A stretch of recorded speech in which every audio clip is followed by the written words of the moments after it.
I gotta say, the toilet was nice, isn't it? Sorry, it's just on my mind, man. You can't lie, Fiji. You banged it with this one. Yeah? Yeah. So we went to another Indian place. I'm not gonna say who it was, yeah. Oh, but it never made it to film. It never made it to YouTube. I've been matching with a lot of lady boys from Thailand at the moment. Boy, about 18 bottles of Henny, man, to feel lying out. Oh, yeah. Yeah, man. That's thick. That's that thick mango's milk right there. Say it one more time. Day. Now I'm gonna finish this and then I'm done. Right, I might have to call it. Yeah. If I eat anymore, I don't even know if I'll make it back to the car. Oh, my days. What? I have to pay. Oh my God. Anyone that's like a fellow Indian, fellow Sikh here, yeah, that's of my age generation.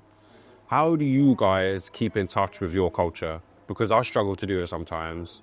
And only when I'm around my wider family, I feel like I'm part of that. But how do you guys keep up with it? If you guys have traveled to India or Punjab before, what was that like for you? What was that experience like for you? Because, you know, I'm planning to go myself eventually. So it'd be nice to see what people do. You're done. Seriously, but I can't even look at a rice and think about getting involved in that. Well, the yogurts, the sauce, everything in there, man. Just trying to get in there. So who are you and where are you from? I am Fiji, and my parents are from the Punjab region in India. Are there ways you greet another person from your country? Yeah. As Sikh people, we greet people by saying Sat Sri Akal. That is like a hello greeting, respectful kind of greeting. Yeah. Do you notice any generational differences in your culture? Yeah, I mean, my grandparents came to this country, and then my parents were born in this country, and then obviously I was born in this country. So in my culture, that's quite a rarity for my parents to be born here. So they are quite British in themselves, and I am very British. So the culture's been diluted a little bit as it's come down to me, but you try and keep some traditions still going, and yeah.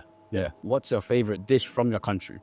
My favorite dish from my country, I'm going to give you two because one is not really from my region and one is my mum's favorite meal, you know? So, favorite dish from India, it's got to be a butter chicken with a garlic naan. That's probably a British spin on what we eat, but that's my favorite Indian dish, modern Indian dish. And if we're talking like a classic mum's cooking type stuff, that's a brown dal with some muttiya, man. That one never misses. Now, I'm not going to tell you the proper name of it, but I just know the dal by colour. Brown dal, yellow dal, black dal, yeah, any dal really, you know what I'm saying? Yeah. But brown dal, that's number one. And what's your personal favorite dish? Favorite dish out of anything? Yeah. Call me simple, man. I like pizza. Sorry. Yeah. I love pizza, man. So very unexpected. Never go wrong with a pizza. What is something you're proud of in your culture? One thing I'm proud of is communities that we still have around places in the UK. Places like Southall, you know, loads of places in Birmingham. Even where I'm from, locally in Slough, there's big Sikh communities, and you know, we still celebrate festivals together like Vaisakhi and Diwali and all that kind of stuff. And I think that's really important and really special that we still keep that thing together with everything that's going on in the world and stuff. So yeah, that's one thing I'm proud of. So the starters have just come out. You got some chili paneer here, some aloo tikki, vegetable samosa here, and then some like chicken and lamb kebabs, it looks like. And then like a variation of chutneys and chili sauce and stuff to go with it. Go with the chili paneer first. Got a little aloo tikki. Yeah, nice, scooped up on there. Bits of lamb, a bit of chicken right there. So yeah, man, we got a nice bit of everything there now. Get into the chili paneer. Nice bit of spice, but a little bit of sweetness with it too. And then paneer is kind of like how do I call it? Like Indian halloumi. That's what I would call it. So yeah, very nice. Next, we're gonna get into the aloo tikki, chickpea and a bit of everything on there. Yeah, man. Proper, full of flavour that. Yeah. Chickpea, another staple of what we eat, you know. Now we're gonna get onto that. Nice chicken there.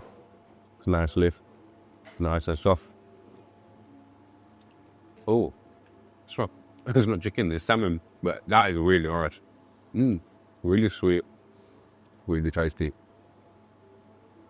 So got a bit of sweetness with it to match with the, the saltiness and the spiciness. Yeah. Otherwise, you just have pure spice and saltiness. Yeah. Don't be tasting good, See, that's the thing. My perspective from Indian food, I thought they were savory. Let me try this. It is, but try it. Yeah. I do see the sweet.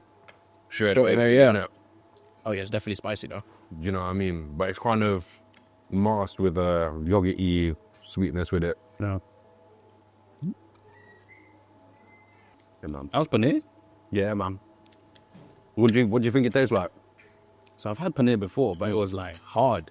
This one's softy. Very soft. And crispy.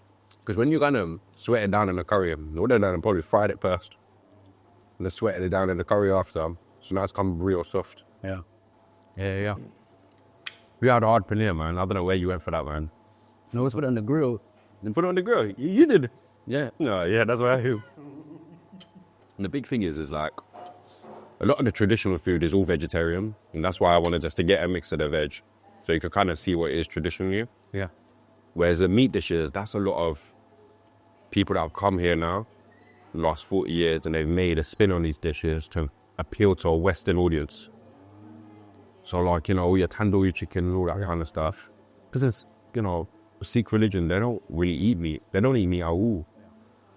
So this is all the spin on, Kind of been westernized. That's it. But like my grandma, for instance, she don't eat no meat. Yeah. No meat at all, no. Yeah, that's obviously religious beliefs. Oh, I just almost take that off the plate. That back on. Try some of the chutneys with it too.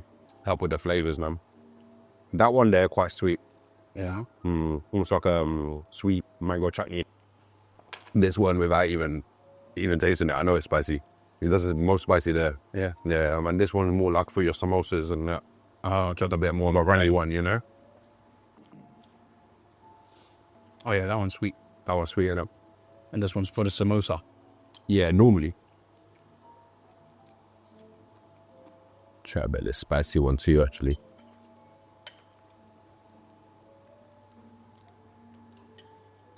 Yeah, boy. That one's spicy, man. How's that one? It's kind of like hoisin duck sauce. Yeah. I would say that, like, meeting people from other cultures, you realise how many, like, crossovers there are with other cultures. So I know, like, there are a lot of African dishes that make a lot of, like, lentil type stuff. They have different names for it and maybe a different colour or whatever it is, but it's all the same concept, you know what I mean? And garlic and ginger and all this kind of stuff. Yeah. Caribbean culture, there's a lot of crossover with that now. And I'm saying this one tastes a bit like Western, I'm just not going to... I'm definitely feeling the kick. Yeah. Slightly. Are you feeling it? Nah. I feel like they've gone easy on the green chilies and the red chilies, actually. And that's why it's a little bit more... Because sometimes they just go, you know what I mean, fling them out. But it's that thing I go with again. It's all about what you pair it with. Like, you don't just eat one strict spicy dish, You kind of have your carb with it, and then you have your yogurt with it, and, you have your veg with your meat always. And, like, there's always a bit of a balance when you take a dish out. You can't just send something spicy. Otherwise, people can't drink it. People can't eat it. And no matter where you go, like, if you went to, this restaurant here has got a bit, it says it has a Kenyan influence. Like, if you went to other Indian restaurants, it had the same dish, probably wouldn't be the same. India's a big place. A lot of places are different and a lot of people eat different things. So in the south of India, they do a lot of fish in there. I think fish is quite a big thing or part of their diet. Whereas like in Punjab, it's a big thing of agriculture there and, vegetable farming and all that kind of farming. And I think that probably goes into our diet a lot, You're right. We're both sniffling already. I've noticed that Indians have some big weddings. Yep. And it can last up to a couple of days, isn't it? Yeah, it can last more than a couple of days. It can last probably a whole week. A week? Yeah. Or festivities, yeah. Some houses would put lights in the front of the house. Yeah. That's a thing of the culture to kind of signify that, it's either your daughter or your son getting married. Normally, as the bride or groom in an Indian culture, you don't really do much. in the sense of the build up. Oh, really? It's a lot with the parents of the bride's family. They are normally meant to set everything up and put the money forward and all that kind of stuff. Bride's faff. Yeah. Oh, okay. Yeah. So if you've got a daughter, you're screwed. And if you've got like 4 daughters, wow, boy, you better have a big bank account. But yeah, that's how it goes, and that's who puts the lights on and does all the organising and stuff like that. But yeah, it's to signify someone getting married, basically. Yeah. So I've seen it stay on for like nearly a month. Yeah. So does that mean they're still in that wedding period, or? Sort of, yeah. I mean, everyone lines it up differently, you know what I mean? And people can do 3 days, 4 days of partying after, and some people just do 1 day of party, and then it partly depends on the family and how much alcohol is going around, to be fair. There's still booze left, you know what I mean? Keep the lights on. Okay. Yeah. If anyone's been to an Indian wedding, I'll tell you about the booze there and the Jamesons. The Jameson. Oh, boy. Too much Jamesons going around, man. And to be fair, last wedding I was at, they had the Henny on deck. I mean, really? Oh, boy. They knew that I was coming, I guess. Yeah. Boy, about 18 bottles of Henny, man, if you're lying out. So does that mean, because you said it's mostly the bride, your sister? Yeah. So, like, if my sister was to get married or when she gets married, yeah, we, as a bride's family, we are traditionally meant to put all the finances together for that. But my sister got married in COVID, and, you know, that was a bit of a different thing, you know what I'm saying? So we didn't really get to experience that. But when my cousin just got married recently, yeah, that's what the bride's family Right. do. Yeah. Most days, I have to marry someone in here. At least you know you ain't got paid night, you know what I mean? I think from the son's family though, they give gold. I think that's what they do. Yeah. I don't know if that's for sure, but yeah, like there is some kind of givings to the families, you know. South was a great place to go buy some jewelry and stuff like that. And I'll actually show you too. Like Indian gold is very different to how normal gold is. So you can kind of see that it's very, very yellowy. Yeah. Compared to like English gold, that's a bit more gold in colour, I guess. Yeah. So all Indian gold looks like that. So you'll see a lot of jewelry that looks like that. Yeah. That yellow colour, and that signifies what we buy, and that's what we give out for weddings and stuff. Earrings, nose rings, bracelets, you name it, man. And sometimes I see where Like a colour. Yeah, on your wrist. If I was going to a special occasion, or like if I was we're going to Gurdwara, yeah, for like a wedding or something, yeah, I'd wear it. But for someone that's not very religious, I tend not to wear it. Yeah. Just for in a respectful term, you know what I mean? Okay. I'm born in England, yeah. I was born here originally in Wolverhampton, and then I moved down to Slough when I was like 1 year old. Wolverhampton is like the plethora of Indian people, you know what I mean? And my parents are from the Midlands area, so my dad was born in Dudley, my mum was born in Leicester. So they grew up around that area and they lived there for about 20, 30 years. Slough is pretty much my home, though. Yeah. Most of my family are in the Midlands, but yeah, Slough. Culturally, I would probably say I missed it a little bit because I wasn't around my wider family, you know, mostly Punjabi speaking and all this kind of stuff. So I probably missed a big part of that. But going through secondary school, I met a lot of like other Asian people, and that's probably when I came a bit more within the culture a little bit. And I'm always known as a bit of a coconut because I'm brown on the outside and you know what I mean, on the inside. Mango lassi, wow. Oh, thank you. It feels fake. Thank you. Yeah, so it's just a little appetizer, you get me? I'm gonna try it. Yeah, try that one. Oh yeah. Yeah, man. That's thick. That's that thick mango milk right there. It's good, isn't it? Yeah, 100%. Is there other flavors? Or is it just mango lassi? Yeah, you get other flavors. I don't know what they got on the menu, but yeah, like a lychee one too. Lychee? Yeah, that one pretty good, yeah. I'll try that. And there's another thing that we eat too, like an ice cream called kulfi. Normally, best flavour, pistachio flavour. It's almost a bit like a gelato ice cream. Yeah. Comes on a stick, just a bit on a stick. But it's very, very soft. And the flavours are beautiful. Almost like this, but frozen. Yeah, but pistachio, best flavour of that. So very creamy. Yeah. But very soft ice creams. Yeah. Those are tasty, man. And the summer's day, you come here. Yeah, nice. Do you think you're good at tolerating spicy food? Now I'm sitting here with you, yeah, I think so, yeah. But like on a day-to-day basis, as I'm getting older, no, man. As I'm getting older, I'm realizing my body is not how it used to be. I can't tolerate as much dairy as it used to, really, as much spice as I used to. It's quite a common thing, and I think like IBS and stuff like that, it's quite common in my culture. And I think that is because of the diets that we eat. Yes, I can eat like this, but you wouldn't want to eat like this every day. Not as a British Indian.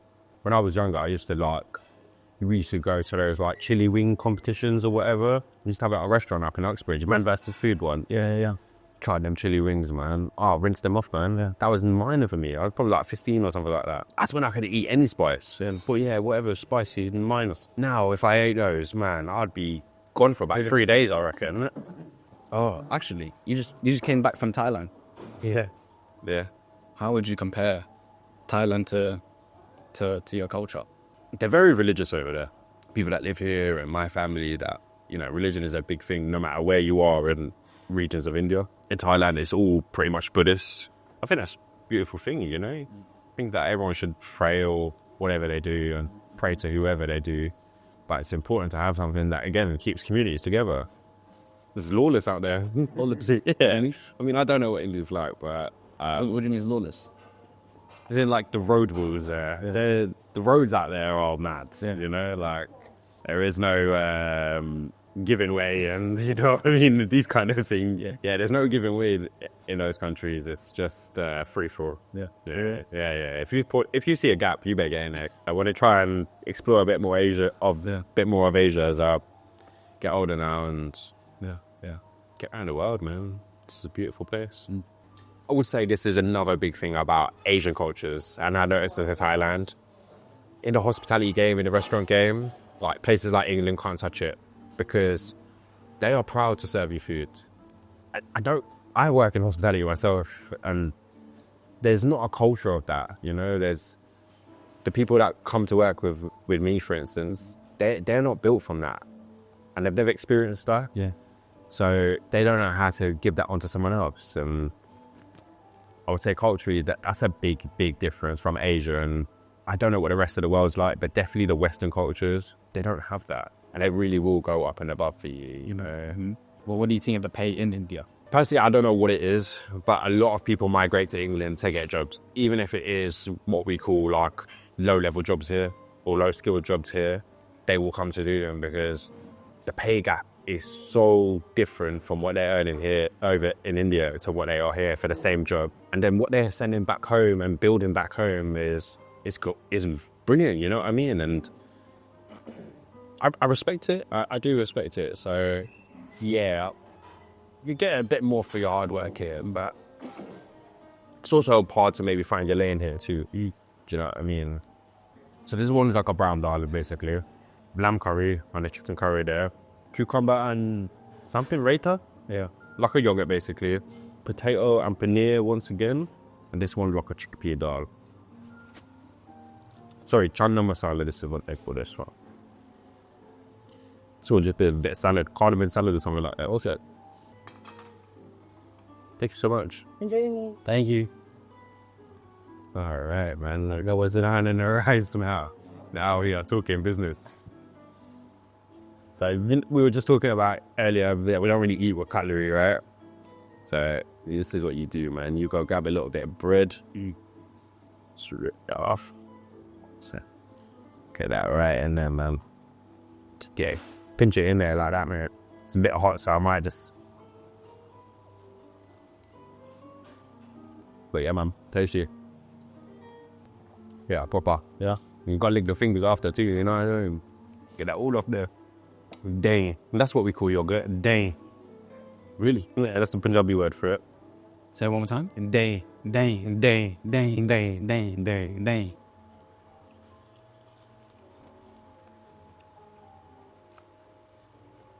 How would you eat the rice? With the bread as well? You can do, yeah.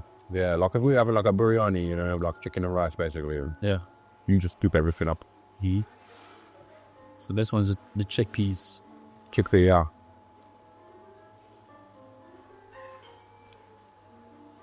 yeah. Has a strong flavor. Yeah. The best way for me to explain it is like a ground flavor. This is very authentic. The only thing I would say is normally I would eat this with roti.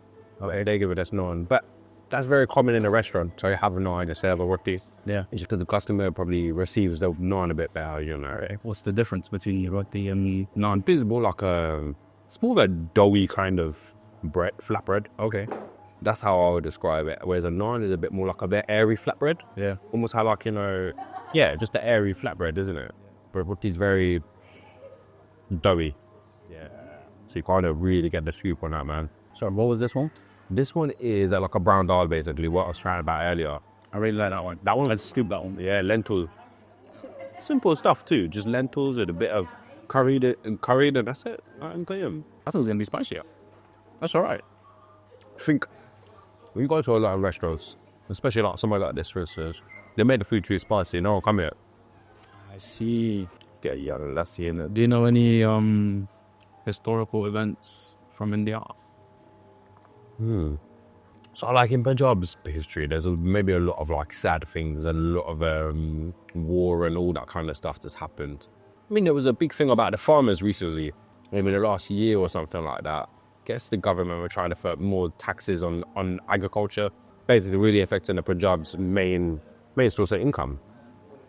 So obviously there was a lot of riots and all that kind of stuff. That was quite a big movement, man. And I don't know if that ever got settled, but yeah, man, that was a real big thing of everyone come together in quite recent history, actually. You know what I'm saying? But you know, people from influencers from all over the world were getting involved. I think even Rihanna put up something on her story. You always kind of differentiate Punjab and India. Yeah. Why is that? India is a very diverse place in itself, right? Let's take Punjab out of it. You know, from the north of India, from Delhi to the south of India, people look different, people eat different, people do things differently. People are different religion. Main country of India is very Hindu oriented. That's the main religion there in Hinduism. Whereas Punjab is pretty much all Sikh people there. So there's a lot of conflict over the years between that. And it's more than just religious stuff. It's obviously a lot of money stuff. And I don't want to slate India too bad, you know, but, you know, you can kind of research the history between Punjab and the government, basically. And that's why I differentiate it, because, like America, for instance, if you're American and you're from New York, you wouldn't be necessarily looked as a West Coast guy. Do you know what I mean? It's quite symbolic that you are from New York or you're from the East Coast. And I think that's the same with India. Like, it's quite clear that you're from Punjab or you're from the Tamils. It's a very big country. That's it. There's over 1 billion people there, you know, so very diverse. And I think it's important to show people where you're from and kind of show people also how diverse India is and how many different people are from there. So, yeah, that's why I would differentiate it. They are fighting for their independence, yes. There's like a big movement behind somewhere called Khalistan, right? And that's what they want to call Punjab if it ever got independent, if it was on its own independence. And that's basically to put forward the Khalsa, which is like the Sikh community, Sikh belief. And yeah, I mean, I'm probably not the best well-knowledge guy to be speaking on this, but I'm just giving you what I think, you know what I mean? I'm sure people will correct me. But yeah. At least you had like the gist, the brief. Yeah. And I think it's something that I'm quite conscious of, that I want to continue learning as I'm getting older. And eventually I want to have children and stuff like that, and I want to pass these things on to them, you know, and I don't want it to be forgotten one day and everyone becomes English here and we have no culture. And places like Southall and, you know, places in Manchester and Birmingham, they wouldn't exist if that went away, you know. And they call Southall Little India. Yeah. And there's quite a few Little Indias these days, but would very much say that it is like Little India. Almost like Chinatown in London, you know? This is India town. So,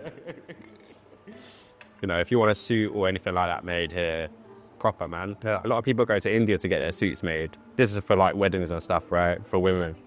A lot of people get it flown off from India and this kind of stuff, but Southall's next best thing, man. Are there some traditional clothes you wear for weddings? We call it like a kurta pajama. which has got different names across different cultures. Some people call it a thobe or salwar kameez. Yeah. There's quite a lot of different words for it, but it's all just like a long linen suit with some trousers and a shirt. That's it. Pretty simple. And then you can get trendy with the jackets and stuff and turbans and whatever else goes with it, jewelry and all that. And are they quite a special piece of clothing, or can you wear it for casual? On a day-to-day wear, yeah. That's what people in India would wear, yeah. It's practical. They're very thin, you know, they're comfortable. Yeah. You're in a hot country, that's what you need. Yeah, I would say the comfort thing is the biggest thing about that. Yeah. They're so comfortable to wear. You can lounge around your house in that all day. Wow. Yeah. It's good. If you could step out like that, it'd be great. So we have something it's not the same, but quite similar. It's called a barong, but you have to wear a shirt underneath. So it kind of defeats the purpose of it being airy and breathable. You have to wear a shirt underneath because you can see through it. Wow, got you. And then if you don't wear a shirt underneath, you can just see the... I think with the women's suits and the saris and that, I think there's a similar thing. Yes, actually, it's kind of like that. It's very thin.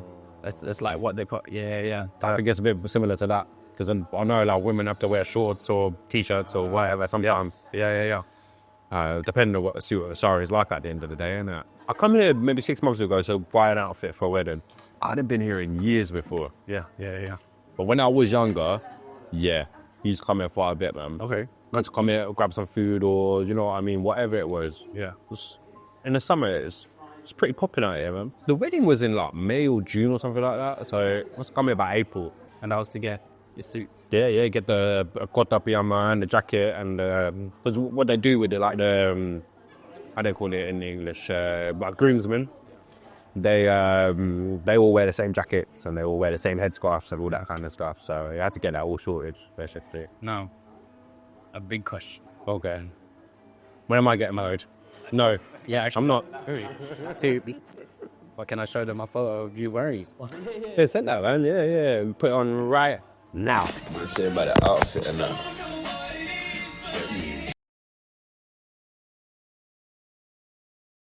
You're done.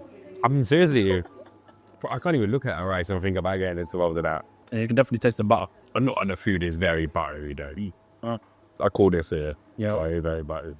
But you don't use butter, you use Ghee. ghee. So there's actually a big thing about ghee at the moment because they're saying that ghee is actually more healthier than butter we buy from supermarkets. Oh, really? Because it's your pure essence of butter. Yeah.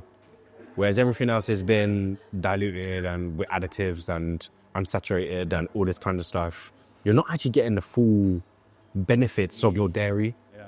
Do you know what I'm saying? Yeah. That's why there's quite a lot of people in the fitness industry, they're using ghee now because they're looking at the health benefits of it. And I mean, everything needs to be in moderation, innit? You know what I mean? If you were having a slab of ghee in your food every day, I know that's not healthy. Yeah. But yeah, it's, in that pure essence, that is what it is, man. It's got everything that you would want from butter in there. But yeah, we use it pretty much on everything. Do you celebrate Eid? Nah. So Eid is a Pakistani celebration. It's an Islamic celebration, sorry, not Pakistani celebration. So like in Punjab, there are people that are Muslim there, but it's not the majority of people. So if you think of celebration, yeah, Vaisakhi or Diwali in my religion. Pakistan is neighbouring to Punjab. So where the border of Punjab is where Pakistan is. So I would say we are almost closer to them in a lot of things than we are to the rest of India and that thing. Okay. So like even food-wise and stuff like that, it's quite similar, you know? Even the look of people and Punjabis and Pakistanis, not much difference. You still can tell a Punjabi if he got a turban and a big beard and all that kind of stuff, you will know that. But for people of like my generation, quite hard to tell. There's not much difference. And Pakistan used to once be part of India. Really? And then it got separated. I don't really know what the history is behind that, but it was part of India. So there's a lot of people that are Muslim Indians, which is quite a rarity. But that is because they're all on that kind of border of that. Whereas places in Punjab probably were, well, Pakistan and Punjab were all together. And if you're on that border of India, but you were still part of a Muslim community, it can happen, you know? And it's the same way if you were part of a Sikh community in Pakistan, it still happened. Yeah. Now, I would say that things are quite accommodated. Like, I would say they are quite accommodating to each other. There's been a lot of war and all that kind of stuff, but I think that's over other stuff. Yeah. Financially, mostly, I reckon, and land. Personally, I don't celebrate Eid, but, you know, a neighbouring country like Pakistan, yeah, they do celebrate. Okay. So we've got a coffee ice cream here. Nice bit of sweet delight right here, man. Just gonna get right into that. I have to use my fingers here.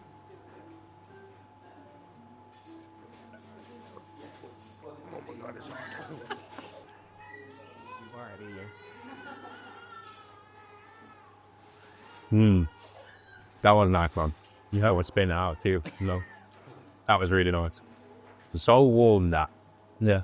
Like an OT kind of warm flavour. And then you have an almond ice cream to go with it. Oh, delicious that is. That's delicious, man. Yeah. So this is Kulfi and Gajra, I think they call it. Gajra. Indian sweet called Matai that we eat. So yeah, you see a lot of Indian sweet shops around. You get loads of things like this. So you get stuff like this in there. Laddu. This is not Gajra. This is like a laddu. Yeah. Yeah, this is not Gajra. This is what we call laddu. Laddu. There's like a warm one. Yeah. There's another one I tried. Gulab jamun. Gulab jamun, yeah, that one, good one. Yeah. Yeah, yeah. Is that how you pronounce it? Yeah, it's a good pronunciation that was. Oh, that is hot. No. We have another thing called ras malai too. Yeah. Which is basically like gulab jamun, but in a white, but it's white. Yeah. That one's really nice. Yeah. Really, really nice. Because those are like modern Indian street food places opening up.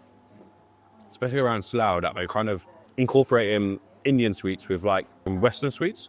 So like yesterday, I had, or like a couple of days ago, I had a dessert from Heavenly Desserts in Slough. And I had a cheesecake, like a red velvet cheesecake with a ras malai thing around it. Oh, it was delicious, man. Really, really delicious. And that's kind of a mix of them using the Western stuff with the Indian stuff and blending it together. How would you compare it for me to understand? That is almost like, this is a bit off here, but it's almost like having an Italian tiramisu and then putting an Indian jalebi on it. Really? Because you're taking things from two different worlds, but putting it together to taste good. I mean, I don't think that mix would work well, but Yeah. and I think Italians would be quite angry about that. I like this. This is nice, man. This is nice, yeah. Nice to finish a meal off it, but anyway. Yeah. A lot of people go to the Gurdwara for New Year's. I think they spend like the midnight there too. Wait for it to turn into the New Year. Yeah, I believe so. I've done that. I've only done that once in my life, I think. Yeah. What a majority of the Sikh community would do. Yeah. No, I'll normally be out in the West End somewhere, you know what I mean, on New Year's. What about Christmas? Do you celebrate Christmas? Yeah. Sikhism is, it's quite inclusive of everything else. Yeah, so we're celebrating Christmas, kind of, we'll get into the Christmas festivities. It's depending on what country you're living in too, you know what I mean? In England, Christmas, you can't run away from it. Yeah, it's a good time to gift and stuff like that, you know? Yeah. As long as it makes sense morally, I think that Indian people can get down with it. And if it, you know, meets some of their values and the same cultures, then, you know, why wouldn't we? Why not? Yeah. There's everything going on in Slough. It's just like a boiling pot of cultures. But it's a world that I've actually really enjoyed growing up in, because now you go into business with people and all this kind of stuff, and you understand their cultures and stuff. Oh, it gives you a major advantage. Yeah. Major advantage. Whereas if you were kind of all fresh and new to it, there's almost not an entry level for you to get into that. Whereas if you meet an Italian, or if you meet an African, or if you meet a Caribbean, there's maybe something for you to even talk about already, common ground. I'm very appreciative of where we've grown up, even though it's not the most luxury place. But it's taught me a lot. Luxury is not really luxury here, you know. You might get paid good here, but to live here, it's going to cost you too. Maybe the one side thing about this country is, you know, you can't build your own houses and stuff here. We can, but it's hard, it's difficult, expensive. Yeah, expensive, and you might not get a plan of admission, you might not even get the land, especially around London. I've noticed in a lot of people's home countries, not just my own, people are sending money back to build not just houses, but apartments, big skyscrapers, you know, big projects. And I think that's one thing that's lost in the UK about our perspective. Everything's very black and white here. You go to work, you pay your bills, you save up for a house, you get a mortgage, you pay that mortgage, you get married, kids. That's as far as this life goes. Whereas I also think around the world it's not understandable. Thank you. And then you continue the cycle. Thank you very much. Yeah. And that's something I try to break out of and I think that's one thing that we could all get closer to our cultures to do. Yeah. And look about ownership in a country where it's very hard to own anything. Madus, Southall, very, very nice place. I highly enjoyed it. I thought that the customer service was great. Thought the food was great. It wasn't too spicy, so I won't be regretting it when I get home. I'll be honest with you, for the price that we paid, it was so much food. Yeah. See, I think that was made for like bigger groups. Yeah. Generally, that was a lot of food. Very enjoyable. Dessert was nice. I would love to bring like loads of my friends here, and you could all have nice curry night or whatever. You know, I say yeah, that would be really cool. But yeah, highly recommend. I'd give it a solid 8. Yeah. Yeah. The food from Madhu's, I think is very good. Yeah. And the amount of food we've had and the variety was a lot. So I was actually able to try things I haven't tried before. It was actually a lot lighter. It's not too heavy. Like the food we've had today was a lot lighter. And there wasn't like too much meat. It was mostly vegetables. Yeah. I had a couple of pieces of meat like chicken, lamb, one piece of lamb, and there was salmon. It was very nice. I really enjoyed it. The customer service, honestly, beautiful, perfect. They really served us nicely. And they're very accommodating for like filming in here too. Yes. I always think to myself, if you go to places, like in the back of my head today, coming here, I thought to myself, they might just turn around and say, you can't film in here. And then we would have been fucked. We couldn't have known where to go. But they asked, and they said, yeah, cool. Yeah. So I think that was great, really. That's a normal in it. Yeah. I would actually come back to Madhu. Yeah, I would, definitely. What are you giving that a 7 then? Oh shit. I said 9. I'm adding 9. Yeah, 9 out of 10. Okay, well, that's impressive. Especially compared to what we went to before. Oh my god. That place, I'm telling you, don't go there. So we are about to walk onto Southall Broadway now. We are going to a street food place, which I don't know what it's called, but we are going to get samosa chaat. And this is like a bit of a blend of like sauces. Like the samosas are at the bottom. Yeah, it's all a bit of a mixture. You just kind of scoop it up and taste it. It's full of flavour though. I don't know what space I got left in the belly for it, but we'll have a look. You been here before? Yep, been here before, and the samosa chaat is the best. The best samosa chaat I've had. Really like a small shop, but cool, independent, and yeah, I rock it with it.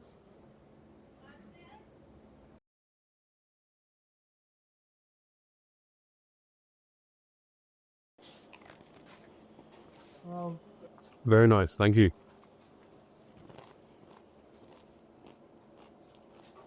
Yeah. Most might be that I can put some more. No, this is delicious. Very nice. Yeah. Conscious flavors, everything. We'll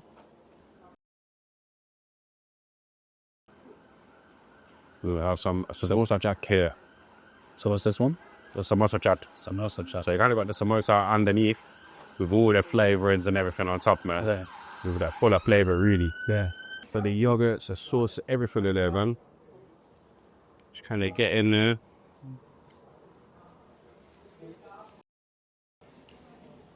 Wow. Yeah. Serious. Full of flavor, man. Yeah. Full of flavor. Wow. Spicy too. Yeah. Super spicy, that one. No, man, get everything in there. This is that proper street food now. One go, yeah? Yeah, you can do it one go, yeah, if you want.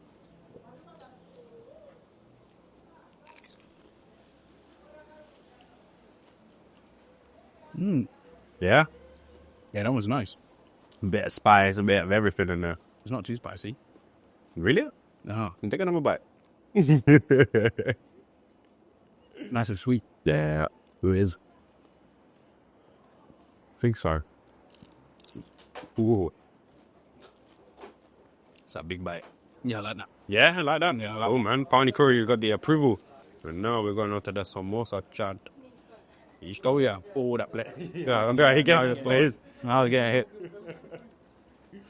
I was going to say, it would be too good to be true. Yeah, one thing I've noticed, the spices are different in what they use for Indian food. They don't hit you straight away. Nah. It's like a slow intensity. Mash it up, try and get a bit of everything in there. So there's kind of like a full samosa under all of this. Yeah. Which is warm. And then you've got all the cold kind of sauces on top. So do I. Yeah, like that's a good, nice little bit there. Actually, I'll just pick that up one. Yeah, that's cool. That's cool. That's it. That's it, man. Just loads of flavour in that one, man. This one's a bit heavier. Much heavier, much heavier. That's what I was a bit worried about coming in here because I was like, yeah, it's gonna be a lot. Oh yeah. I like it when it's samosa. It's samosa? Samosa, yeah. No. To put it in English terms, like loaded samosas. No. Now you get loaded fries. This is how you get loaded samosa. You know what I'm saying? Oh yeah. Starting to burn.